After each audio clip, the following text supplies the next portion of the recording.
رسول کریم صلی اللہ علیہ وآلہ وسلم نے ارشاد فرمایا کہ ایک فقی، ایک عالم شیطان پر 1000 عابدوں سے بھاری ہے۔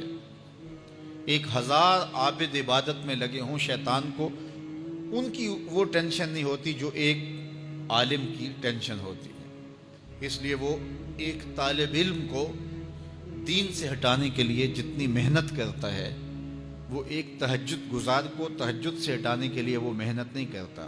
ہمارے استاد فرمایا کرتے تھے کہ شیطان تخت لگا کے بیٹھ گیا تو کسی نے آ کے بتایا کہ میں 2 آدمیوں کے درمیان لڑائی ڈال دی ہے، تو وہ بڑا خوش ہوا، تھپکی دی اپنے چیلوں کو کہ تو نے بہت اچھا کیا ہے۔ پھر کسی نے آ کے بتایا کہ میں نے چوری کی واردات کروا دی ہے، تو اس نے اس کو بھی تھپکی دی۔ پھر کسی نے کہا کہ میں نے جو ہے وہ برائی اور بدی تک لوگوں کو پہنچا دیا ہے اور زناکاری میں لوگ میری کوششوں سے مبتلا ہو گئے ہیں، تو اس نے کہا واہ واہ تو نے بھی بہت اچھا کام کیا، اس کو بھی داد دی۔ تو مختلف لوگ آ کے اپنی کارروائیاں اس کے چیلے چانٹے بیان کرتے رہے، اور ایک آیا اور اس نے کہا کہ ایک طالب علم جا رہا تھا تو میں نے اس کو ورغلا کر کے جو ہے وہ دین کی راہوں سے دور کر دیا ہے۔ تو وہ پڑھنے جا رہا تھا لیکن اس نے اپنا رخ بدل لیا، تو وہ اچھل پڑا۔ تو باقیوں نے کہا کہ ہم نے اتنے بڑے بڑے کام کیے ہیں، یہ تو ایک معمولی کام تھا۔ اس نے کہا تمہیں نہیں پتا یہ کتنا بڑا کام کر کے آیا ہے۔ تو شیطان انسانوں کے روپ میں بھی ہوتا ہے۔ تو بعض کا جو علم پڑھنے والے ہوتے ہیں ان طلباء کو شیطان بھی وسوسہ اندازی کرتا ہے، اور بعض لوگ بھی کہتے ہیں جی تمہارا مستقبل کیا ہوگا۔ دینی طلباء کے لیے بڑے مسائل ہوتے ہیں، وہ کہتے ہیں تمہارا مستقبل کیا ہوگا۔ مستقبل سمجھا کس کو ہے؟ 45 سال زندگی کل ہے، ٹوٹل جو زندگی ہے ہماری، یہ ایوریج زندگی نکالی ہے، کسی کی 60 سال بھی ہو جاتی ہے، لیکن ایوریج کہتے ہیں 45 سال یہاں زندگی ہے۔ اس میں چوتھا حصہ یا تیسرا حصہ تو سو کے گزرتا ہے نا، 8 گھنٹے بھی دن رات میں سوئیں آپ، تو 45 سال زندگی میں سے 15 سال نکل گئے، باقی 30 سال رہ گئے زندگی کے۔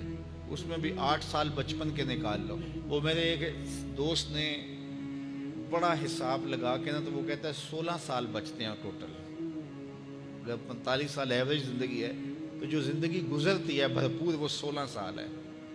تو میں کہتا ہوں کہ 1 سال جو ہے وہ یہ سیلفیوں کا بھی نکال لو، یہ بھی ہر جو ہے وہ آدھے گھنٹے کے بعد 5 منٹ یہ بھی صرف ہوتے ہیں۔ تو 15 سال 16 سال ٹوٹل زندگی ہے، اس کو مستقبل سمجھا جاتا ہے۔ اصل مستقبل کون سا ہے؟ اللہم ان العیش عیش الآخرہ۔ میرے حضور فرماتے ہیں اصل زندگی تو آخرت کی زندگی۔ تو ہم اگر مستقبل اس کو قرار دے دیں اور یہ ساری زندگی جد و جہد کی زندگی قرار دیں اور آخرت کی کھیتی میرے حضور نے فرمایا، تو پھر مستقبل کا تصور ہی بدل جاتا ہے۔ دیکھیے اس 10-15 سالوں کو 20 سال لگا لیں ان کو اچھا گزارنے کے لیے۔ ایک انجینئر ہے، ایک ڈاکٹر ہے، اور مختلف علوم و فنون کا حاصل کرنے والا ایک بزنس مین ہے، کتنی محنت کرتا ہے، جوانی جیسے حسین لمحے وہ دن رات ایک کر کے گزار دیتا ہے۔ عزیزوں کی شادی قریب ہے لیکن وہ نئی شادی پہ پہنچا جی، بس وہ اس کا بڑا حساس معاملہ ہے تعلیم کا، تو اس نے خوشیاں چھوڑ دیں، عیدیں چھوڑ دیں، گھر سے دور رہا، کیوں جی میرا مستقبل سنور جائے۔ اپنے کیریئر کو بنانے کے لیے، اپنے کاروبار کو کھڑا کرنے کے لیے کس محنت کے اندر اس نے صرف کیے، اور مستقبل کتنا ہے، اور وہ بھی آرام سے نہیں پھر بیٹھ جانا، اس محنت کے بعد پھر اس مستقبل کے اندر بھی محنت مسلسل باقی رہے گی۔ لیکن وہ جو زندگی ہے جو حقیقی مستقبل ہے اس میں عمل نہیں ہے، حتیٰ کہ اس میں نمازیں بھی نہیں۔ آخرت کی زندگی کے اندر ہمارے لیے نمازیں بھی نہیں ہوں گی، روزے بھی نہیں ہوں گے، پھر ٹینشن فری زندگی ہے۔